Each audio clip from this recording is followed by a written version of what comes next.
All women are different, but they are all women.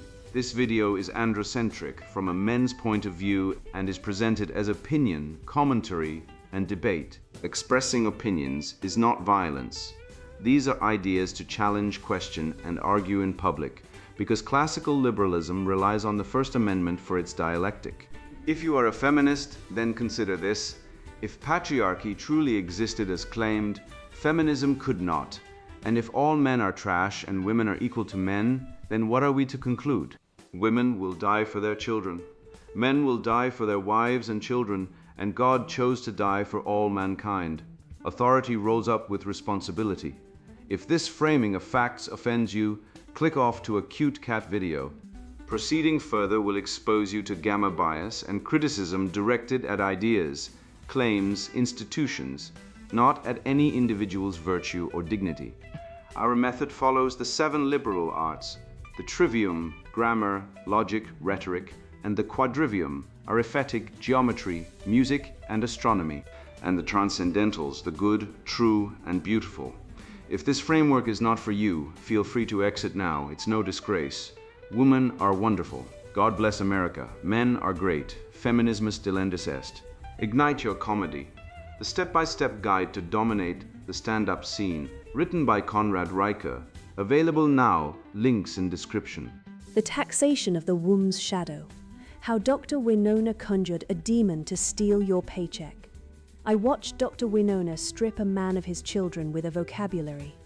The municipal chamber smelled of stale coffee and soft tyranny. Mr. Henderson, a father with calloused hands and a mortgage, stood and cited decades of longitudinal data on the developmental necessity of paternal presence. Dr. Winona tenured, permagrieved, wearing a pin that read, "Listen to women spoke for 3 hours without pause. Fatherhood is a social construct. Your logic is a defense mechanism. The data is biased by the patriarchy." Impact matters more than intent. This is not up for debate. Silence is violence. Center the marginalized. That is not my emotional labor to explain. Each slogan landed like a padlock on a different door of his humanity. When he tried to answer, she slammed her palm on the table, not in anger, she clarified, but in corrective containment. The committee voted. Father became biological donor. Mother became primary caregiver. His child support levy rose 15% to fund paternal privilege remediation. They called this justice. They called this care. And that is the hook. It looks compassionate. Who could oppose helping single mothers? Who would question safety? The entire apparatus is sheathed in the language of mercy, equity, inclusion, care, harm reduction, centering the vulnerable, but peel the rind and you taste the iron. The father is redefined as a donor, a mere biological incident, so that his authority over his children's lives can be confiscated. Simultaneously, he is taxed as a father, a fixed biological burden, so that his labor can be extracted. Arbitro when they need it void, immutable when they need it billed. This is not a policy, it is a ritual. The pride demon presides, the refusal to accept created order, sexed nature, limits and duty as gifts, recoding them as oppression so that the recoder can play God. There are others in the room, a Silla demanding support without responsibility, projection casting the father as enemy of progress, chaos dissolving the distinction between donor and father into a fluid, taxable identity. They do not announce themselves. They never do. They arrive disguised as compassion. Here's what I have learned. Every ideological possession wears the mask of mercy and the skeleton of theft. Name the demon. Follow the contradiction. Hold it to its own definitions until it collapses. Then restore what was stolen. The measuring stick of truth, duty, nature, and logos, before it consumes another family, another city, another civilization that forgot it was allowed to say better and worse. What follows is the exorcism, Dr. Winona's demonstration. Dr.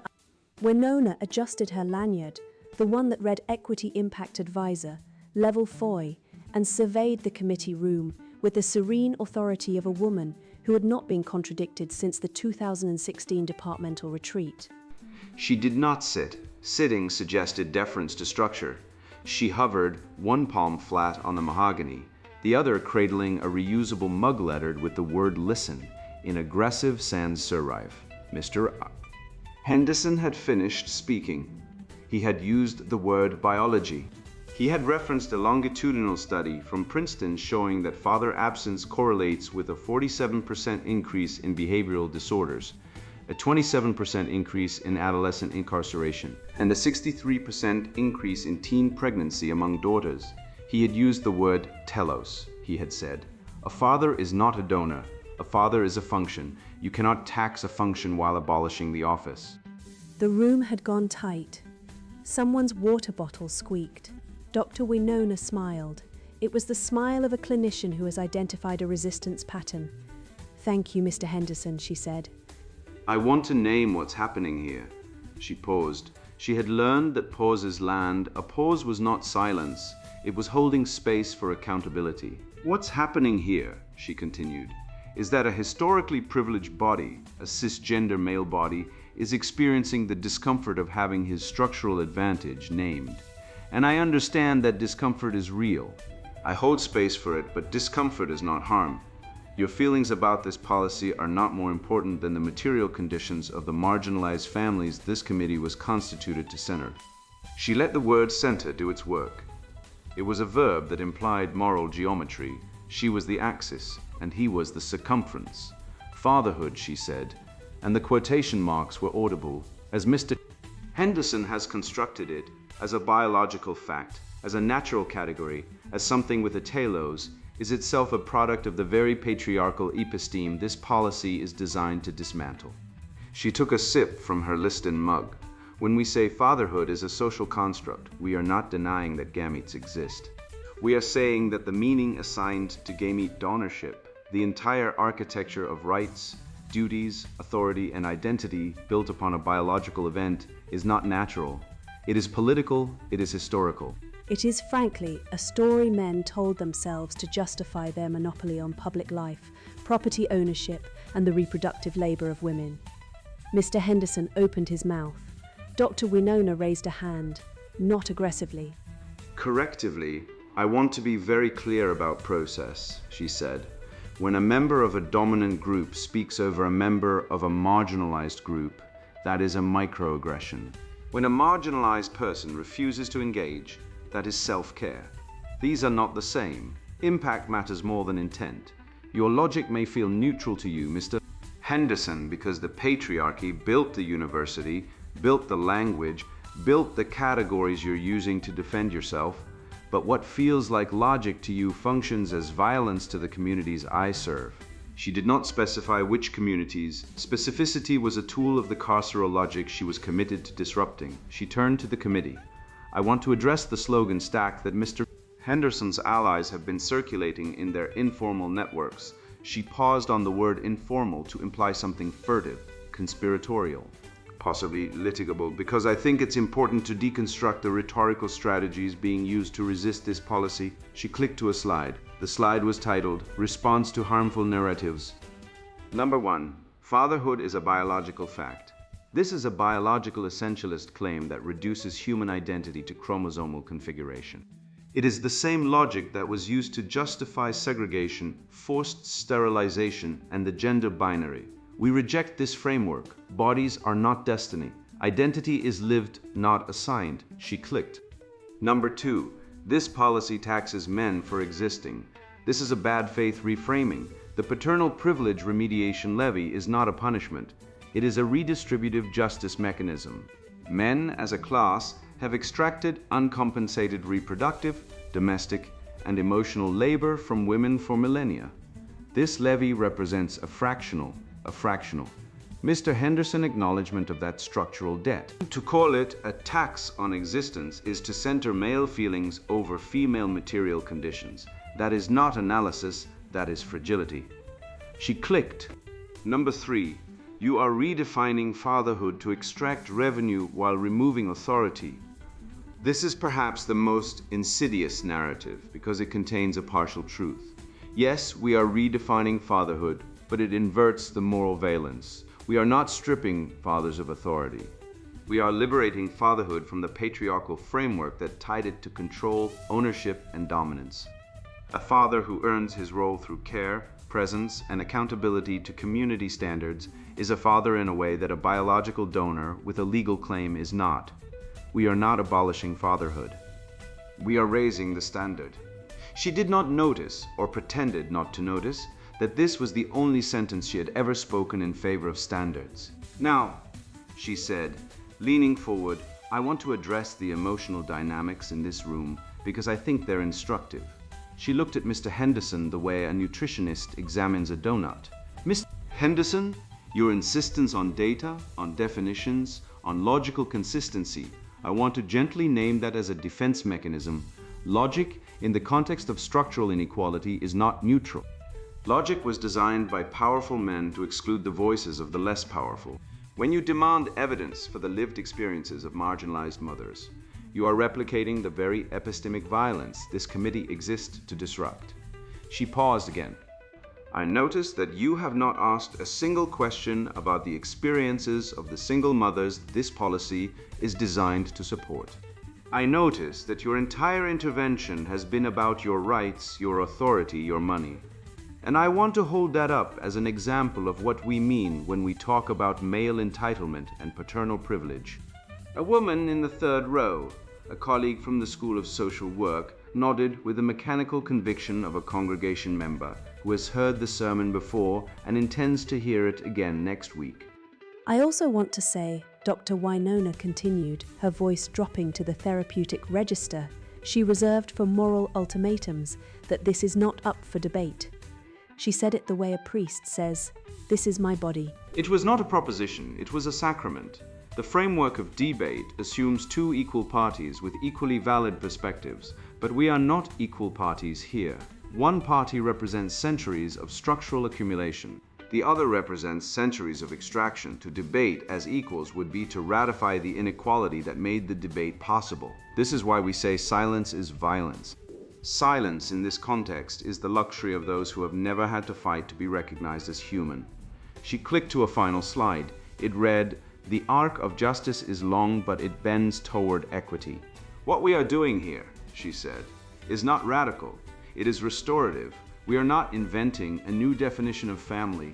We are uncovering the definition that existed before patriarchal capitalism imposed its narrow, exclusionary, hierarchical model on the rich diversity of human kinship. We are returning to a more expansive, more generous, more just understanding of what it means to care for children. She did not describe this understanding in any operational detail. Detail was a carceral instrument. Fatherhood as a biological fact is a donation. Fatherhood as a social role is a privilege that must be earned, accountable, and remediable. If the male contributors to this community wish to retain their relevance in the evolving landscape of family equity, they will need to listen, learn, and pay their fair share, not because they are individually guilty, but because they are structurally responsible. She closed her laptop. I want to thank Mr. Henderson for his contribution to this conversation, she said. His resistance has been educational, she smiled. It was the smile of a woman who had just described a prison as a university.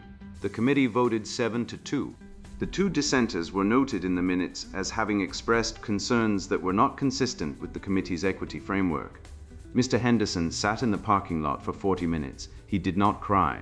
He did something more dangerous. He began to think, what the scene reveals. Mr. Henderson brought data. Dr. Winona brought a mug. The mug said, "Listen." She held it like a scepter, which is to say she held it like a woman who understands that the word stamped on your prop cancels the obligation to perform the verb. She did not listen. She presided. The word on the ceramic was for him, not for her. The mug was the argument. The argument was the mug. He had cited a longitudinal study from Princeton, 47% increase in behavioral disorders, 27% in adolescent incarceration, 63% in teen pregnancy among fatherless daughters. He had used the word telos. He had made a claim so modest it should have been uncontroversial. A father is a function, not a donor, and you cannot tax a function while abolishing the office that performs it. Dr. Winona did not address the data. She addressed the power dynamic. She named his discomfort as privilege. She named his logic as violence. She named his chromosomes as a structural debt. She paused in all the right places, not to think, but to let the silence function as judgment. Then she voted 7-2 and closed her laptop with the practiced finality of a priest snapping a missile shut after excommunication. What Mr. Henderson witnessed was not a debate, it was a rite. And like all rites, it had a liturgy, a priesthood, a set of sacred victims, and a set of designated demons to cast out. The demon in this case was him, or rather the pattern he represented, the father who names, limits, orders, provides, and refuses to be redefined by a committee. The mask that slipped was not Dr. Wynona's. She wears it well and has worn it since the 2016 departmental retreat, which was the last time anyone in her orbit made the career-threatening mistake of disagreeing with her in writing. The mask that slipped was the mask on the ideology itself. The thin veneer of compassion stretched over the machinery of extraction. Beneath the language of equity was a ledger. Beneath the ledger was a hand reaching into Mr. Henderson's paycheck. Beneath the hand was a theological claim about what a father is, what a man owes, and who gets to decide. Mr. Henderson sat in his car for 40 minutes. He did not cry. He began to think. That is where the exorcism starts, not with rage, not with a counter-slogan, but with a man refusing to let a committee redefine his nature while billing him for the privilege. Dr. Winona is not a demon. She is a woman, a fictional woman, but a recognizable one, performing a role that has been shaped by real ideological pressures, real institutional incentives, and real theoretical lineages that stretch from Engels through Firestone, through Foucault, through Crenshaw, through the HR department of every public institution in the Western world. What possesses her is not a person, but a pattern, or rather, a roster of patterns, each one a vice masquerading as a virtue, each one an inversion of something real and good. Call them what they are. Not as clinical labels pinned to human beings, but as archetypal forces, the old names, the ones every civilization knew before it decided the old names were too judgmental. The chief spirit in the room is the oldest rebellion, the refusal to receive created order as a gift. This is the vice that looks at biological sex, at paternal presence, at the telos of the male body in the family, at hierarchy, at limits, at duty, and says, I will not receive this. I will rename it. I will call your nature my oppression. It crowns itself above the order it did not create and declares the order illegitimate because it did not consent to it. The Greeks knew this force. The Church Fathers knew it. It is the sin that precedes all others because it makes all others possible. Once you have refused reality, every vice becomes a right. Dr. Wynona performs this refusal with surgical precision. She grants that gametes exist. She cannot pretend otherwise without sounding insane even to herself. But she insists that the meaning of gamete donorship is political, historical, a story men told themselves. She separates the biological fact from the social office, then preserves the fact for taxation while abolishing the office for authority. The donor pays, the father disappears. The state collects the difference.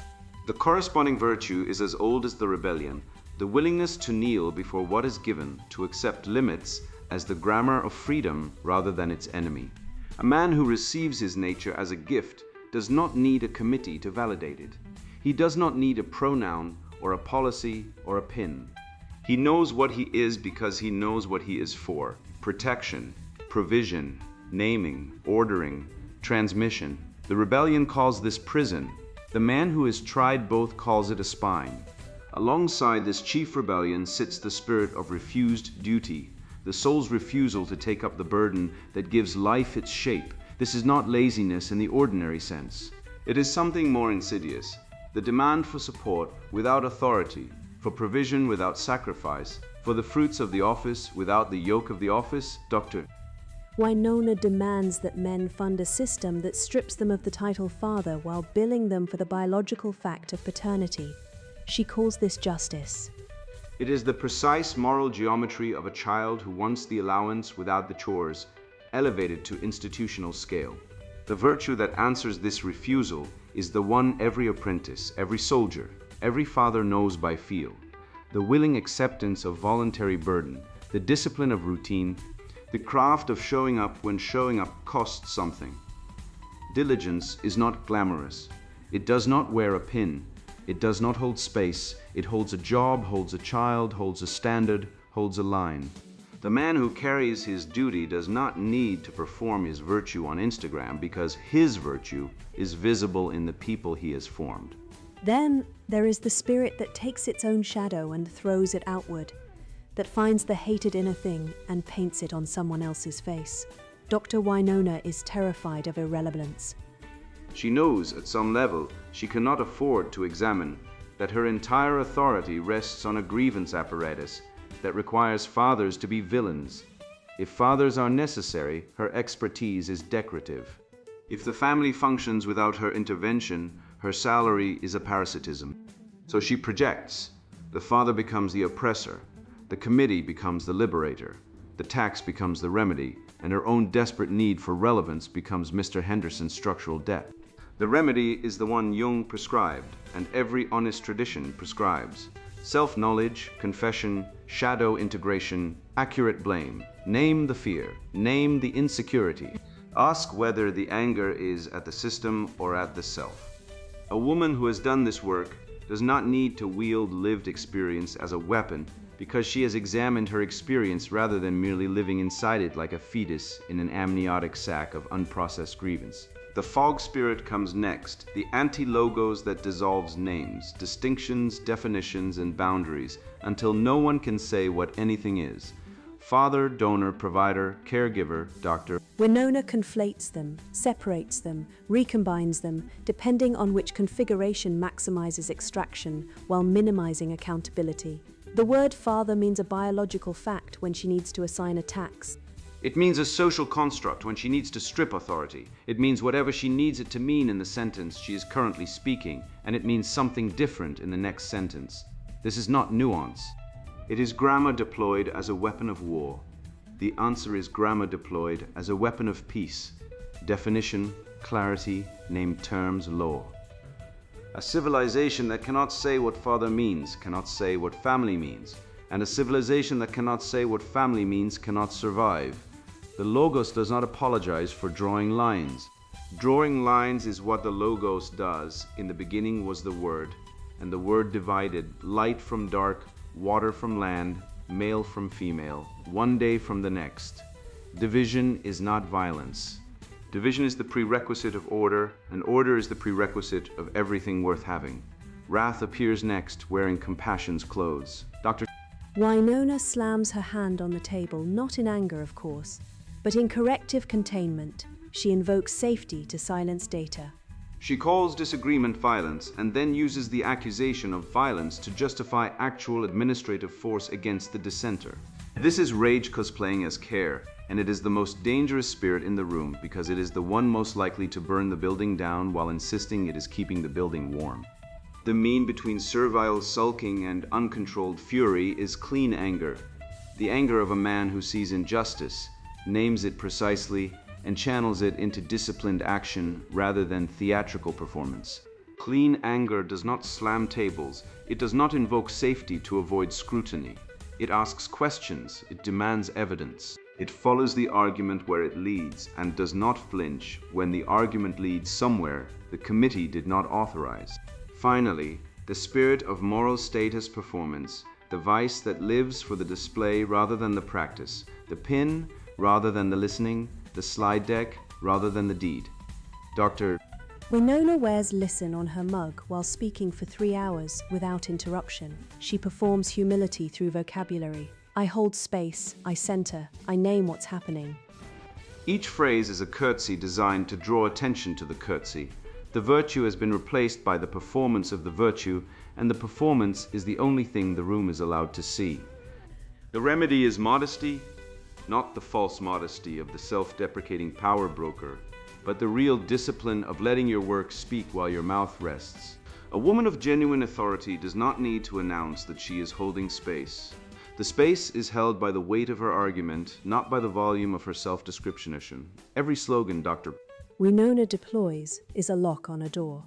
Behind the door is a proposition.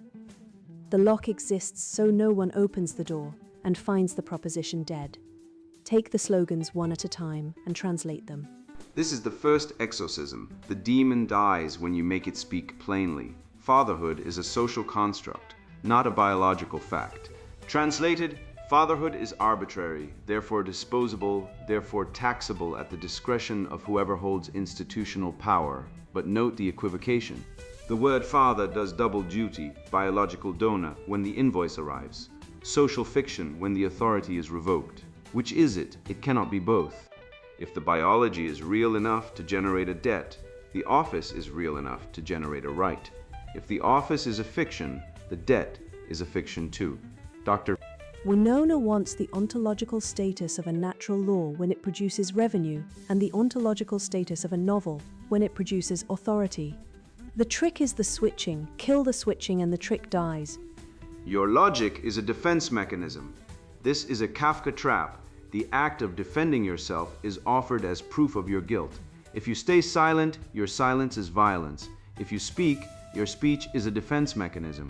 If you present data, the data is biased. If you cite experts, the experts are compromised. There is no move that escapes the verdict because the verdict was reached before the game began. The question to ask is simple.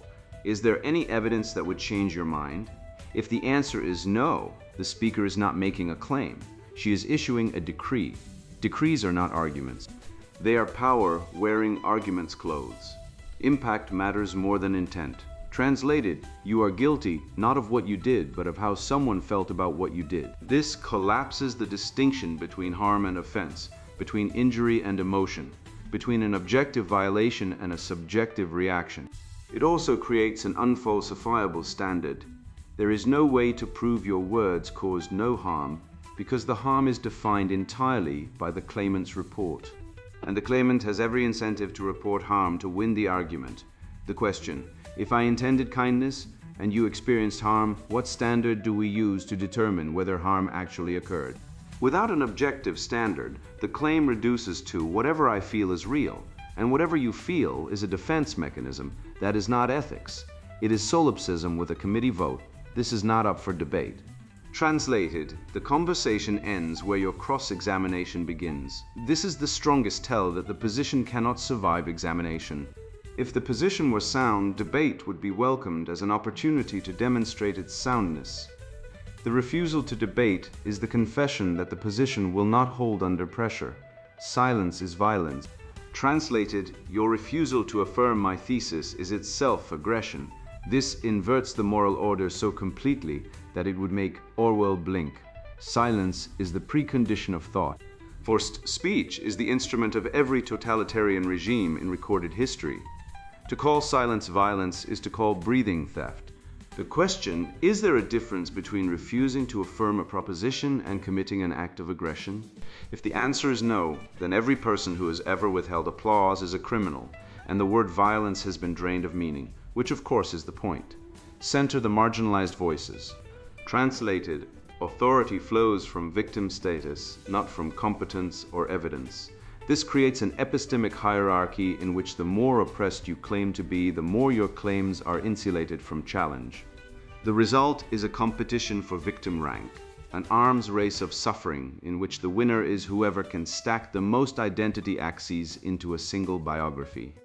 The question, does the truth of a claim depend on the identity of the speaker or on the quality of the evidence?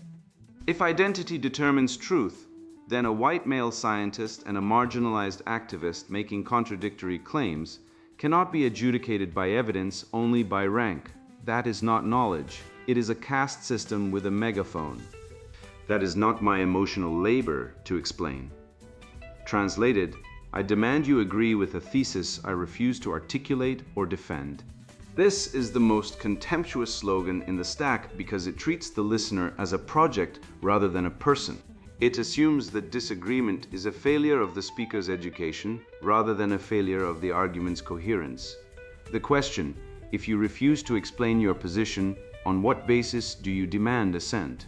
Without explanation, the demand reduces to, agree with me because I said so.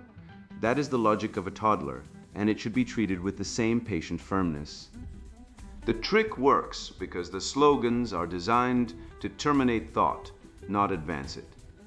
Each one is a spell, a phrase that shuts down the cognitive process before it reaches the threshold of contradiction. The exorcism is the translation. Make the spell say what it means and it loses its power. The deeper architecture of the trick involves a theoretical lineage that Dr. Winona may or may not have read, but has certainly absorbed through institutional osmosis. The family is a site of oppression, that is Engels.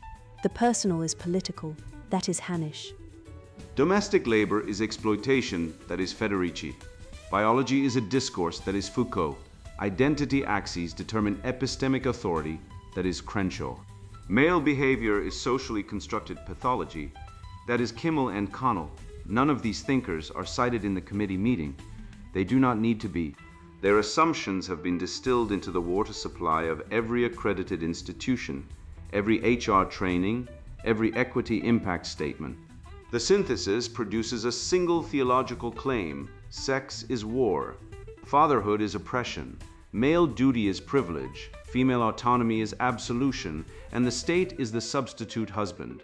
Biology is denied when it constrains female-coded policy and asserted when it taxes male bodies. The contradiction is not a flaw in the system, it is the engine. The contradiction is the power, because only the party that controls the switching controls who pays and who benefits. This is why the ideology cannot tolerate definition. Definition would expose the switching. If father means one thing in all contexts, the equivocation collapses.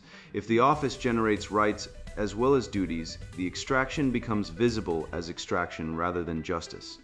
The entire apparatus depends on keeping words fluid, boundaries porous, and definitions negotiable until the vote is cast and the policy is printed.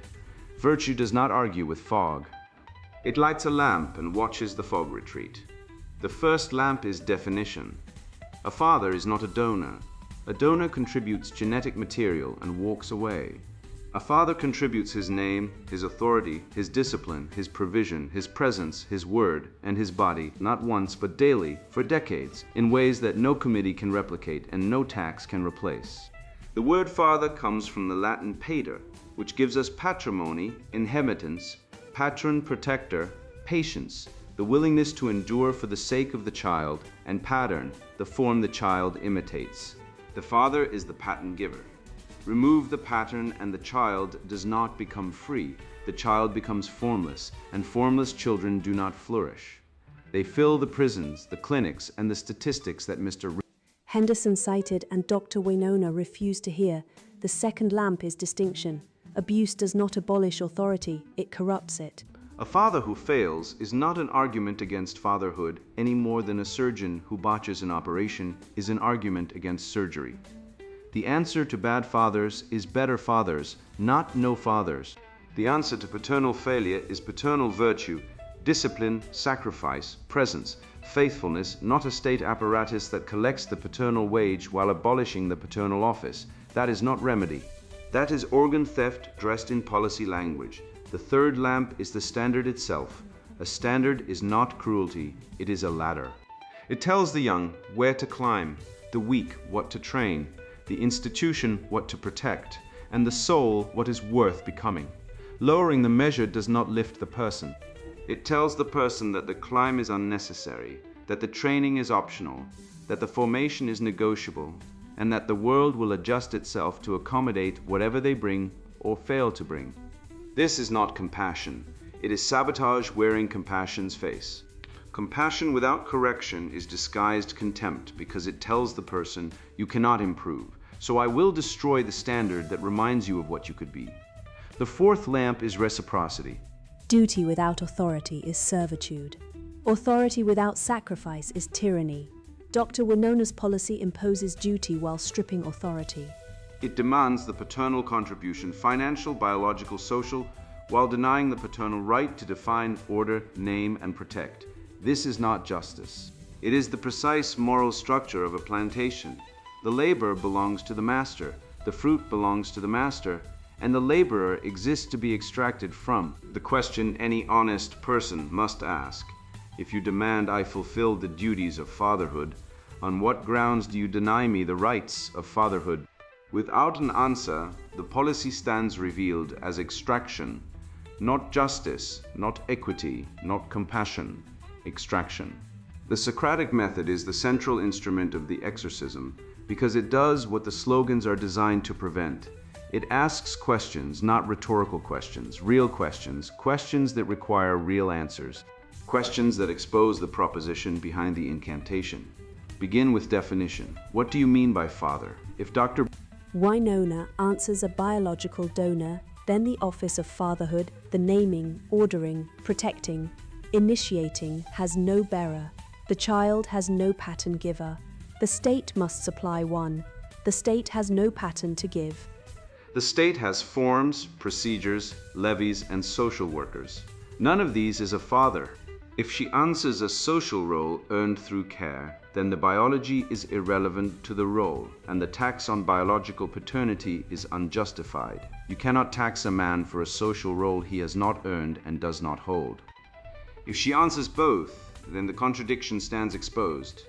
The biology justifies the tax, but not the authority. The role justifies the authority, but not the tax. She is picking the ontological status that serves the extraction in each sentence and switching it when the sentence changes. Move to premise. What must be true for your position to hold? Fatherhood must be simultaneously arbitrary enough to redefine and fixed enough to tax. Patriarchy must be simultaneously an all-powerful system that controls every institution and a fragile fiction that collapses when a committee votes against it. Male privilege must be simultaneously invisible to men and visible in every outcome. These are not premises, they are contradictions wearing premises clothes. Move to distinction. Is there a difference between harm and offense? If no, then every negative emotion is an injury and every disagreement is an assault. The word violence expands until it covers everything from a punch to a raised eyebrow, and in expanding, it covers nothing, because a word that means everything means nothing. If yes, then the committee must specify the standard that distinguishes harm from offense. That standard cannot be whatever the claimant feels, because feelings are not evidence. The standard must be objective, testable, and applicable regardless of identity. Dr. Winona has no such standard. She has impact over intent, which is another way of saying the claimant's report is the verdict. Move to evidence. What evidence would falsify your claim? If the claim is that fatherhood is a social construct with no biological basis, what evidence would change your mind? If the answer is nothing, the claim is unfalsifiable, and unfalsifiable claims are not knowledge. They are articles of faith, and not the good kind.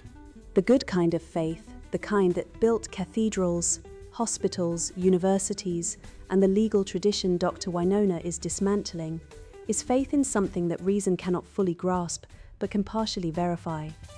The bad kind is faith in something that reason is forbidden to question. Dr. Winona's position is the bad kind move to consequence. If your policy is implemented, what happens in 5, 20, and 50 years? In 5 years, more men disengage from family formation because the office has been stripped of authority while the duty remains. In 20 years, more children grow up without fathers because the state has redefined fatherhood out of existence while retaining the tax.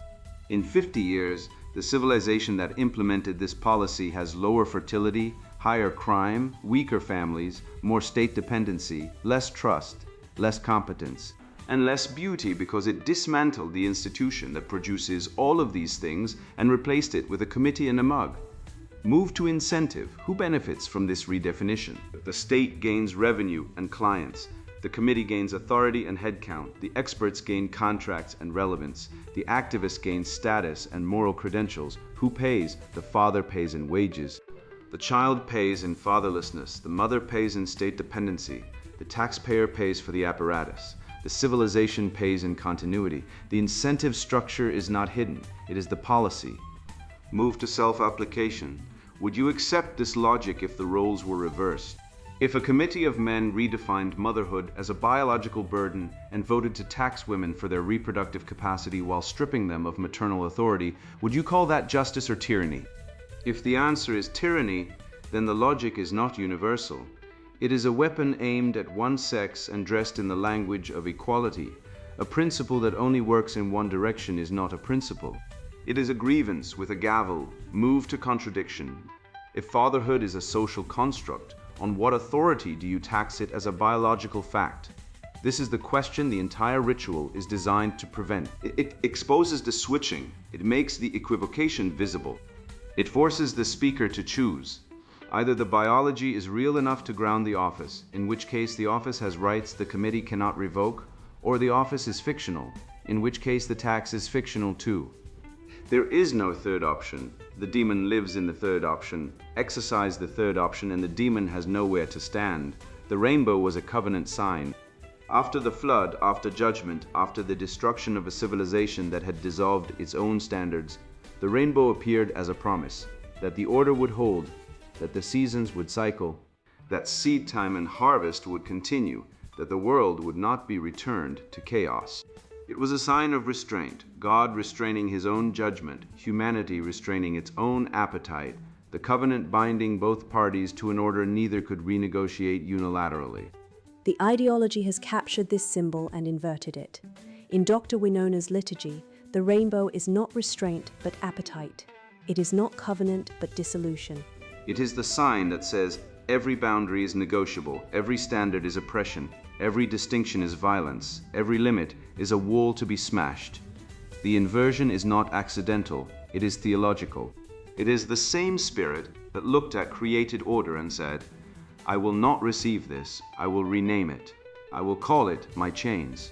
The remedy is not to rage at the captured symbol. It is to restore the covenant it signified. The covenant between father and child, the covenant between man and woman, the covenant between the citizen and the law, the covenant between the generation that built the institution and the generation that inherits it. Each covenant has terms: duty for authority, sacrifice for honor, provision for loyalty, truth for trust. Break the terms and the covenant breaks. Break the covenant and the civilization breaks. Restore the terms and the covenant holds. The covenant is always available. It does not require a committee vote. It requires a man willing to keep his word. The restoration proceeds in practical steps, none of which require Dr. Winona's permission. Name the father. Say the word. Say it in the home, in the school, in the courtroom, in the policy meeting. Say father and mean the office, the naming, ordering, protecting, initiating, providing transmitting function that no state apparatus can replicate. Every time the ideology tries to replace the word with donor or caregiver or co-parent or guardian, resist. The word is the office. Lose the word and the office follows. Restore the standard. In your home, your workplace, your church, your team, your classroom, restore the measuring stick. Truth, beauty, goodness, merit, duty, health, craft law. The standard is not hatred, it is a ladder. It tells the young where to climb. It tells the weak what to train. It tells the competent what to protect. It tells the soul what is worth becoming. A civilization that cannot say better and worse is a civilization that has decided to die and is billing its fathers for the funeral. Build the alternative. The state cannot replace the father. Prove it. Be present. Be disciplined. Be faithful. Be the man the ideology says does not exist. The man who names his children, orders his household, provides for his family, transmits his inheritance, and does not ask the committee for permission to be what he is. The institution you build, the family, the parish, the guild, the brotherhood, is the exorcism. Every functional father is a refutation of the ideology. Every disciplined son is evidence the committee cannot narrative away. Find your brothers. No man exercises this alone. The ideology isolates. It tells each man that his dissent is his pathology, his resistance is his privilege, his word is his violence. The counter-move is brotherhood. Men who have seen the same pattern, named the same demons, endured the same ritual, and refused the same verdict. Build the school, build the order, build the team. The institution you build with other men of goodwill is the wall the fog cannot pass. Speak the unsayable. Say father, say truth, say nature, say better and worse, say logos. The ideology depends on your silence.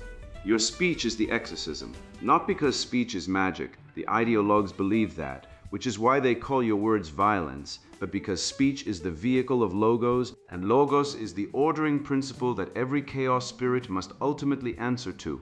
The entire performance, the mug, the pauses, the slogan stack, the safety invocation, the ritual denunciation, the vote, the laptop snapping shut, depends on one equivocation that must never be named.